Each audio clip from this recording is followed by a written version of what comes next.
Welcome to Sunday daw. Enjoy. Ayun po yung pumunta kaming palengke. Yan po. Yan. Naglakad po kami kasama sila. Yan po. Yan na. At okay, nagpictures ako. Kahit di naman sa kanya. Yan po. Malapit na po kami sa palengke niyan. Yan po. Ako nakatambay po ako doon. Yan o. Tambay po ako. Yan. Kasama po namin si Joseph, saka si Ate Julian, saka ako, guys. Ganun po. Yan yung nakatambay ako. Yan yung nagpipicture. Guys.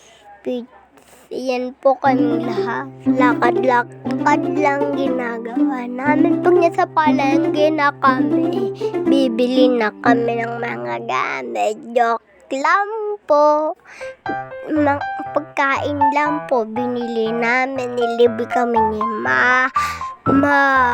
guys. Yan no, picture po sila. Yan po yung nasa notebook kami niyan. May hinahanap kami.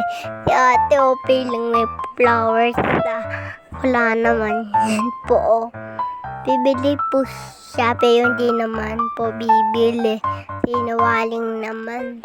Kasi po ang mahal, hindi sa po nakabili. Guys, yan no. Bumibili siya, pero tinitignan niya kung ilan yung pwesto kaya mabili niya. Pero mahal na hindi siya nakabili. Sorry guys. Sa baba po maingay sila. Yan si Ate Uche, tinakpan yung bibig niya. Yan po si Joseph sa kaka. Yan po yung gusto ko po pumili ng ihuan.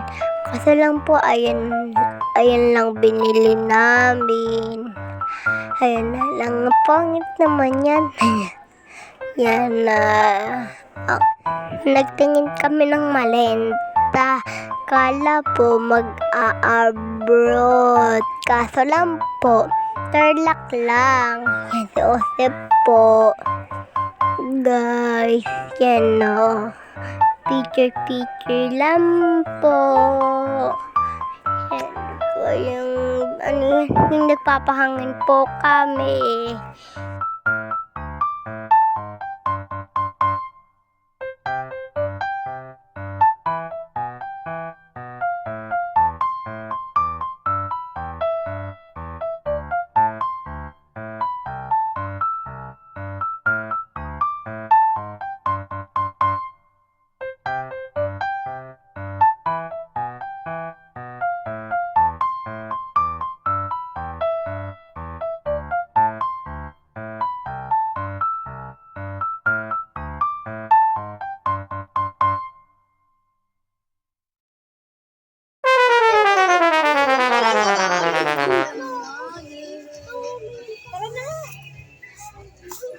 Hey, let's go na. Gulang na to.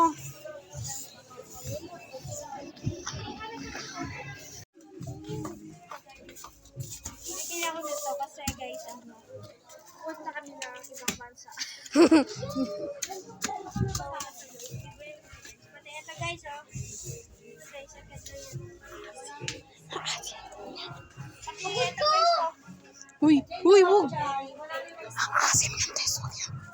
guys, yung dito ko lang dito po. May tuwa dito. Asim. Dati binibigyan ako dito lang ganito, ayaw ko. Salang, binibigyan ako dito lang ganito, ayaw ko. Ang ganda-ganda ko na. Hindi namin kita. Lalabas na tayo. Lagi daw ba pinag-trapping pa sila. Ang ganda nito. Pang diary. Uy,